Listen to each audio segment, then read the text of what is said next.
La tendance est dans le rouge à Paris avant l'ouverture de Wall Street. Wall Street qui s'affiche sans tendance claire avant bourse, et ce malgré une accélération des vaccinations contre le coronavirus outre-Atlantique, où 3 millions d'Américains sont vaccinés chaque jour. Les valeurs cycliques ont fait la semaine dernière les frais d'interrogation sur les perspectives de croissance en Europe, à l'heure où plusieurs pays ont durci les restrictions sanitaires.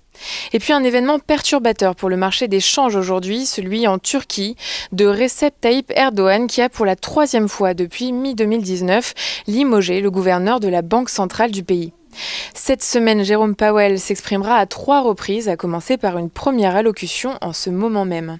S'agissant des statistiques, l'indice d'activité nationale de la Fed de Chicago pour le mois de février 2021 est ressorti négatif à -0,09 contre plus 0,75 au mois de janvier.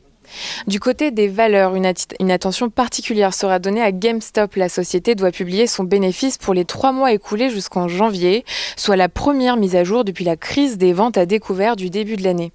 À suivre également Tesla, dont le gestionnaire de fonds Cathie Wood a annoncé un nouvel objectif de cours à 75 milliards de dollars pour 2020. Et ce malgré une forte baisse des bénéfices dus à la pandémie.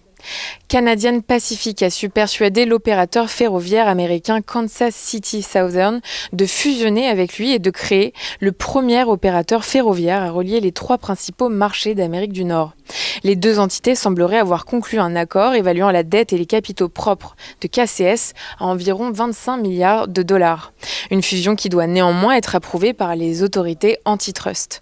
Enfin, vigilance sur les valeurs automobiles qui pourraient souffrir après l'incendie d'une usine du fabricant de puces japonais Renesas Electronics, événement qui vient nourrir les craintes d'une aggravation de la pénurie des puces qui affecte déjà les constructeurs automobiles.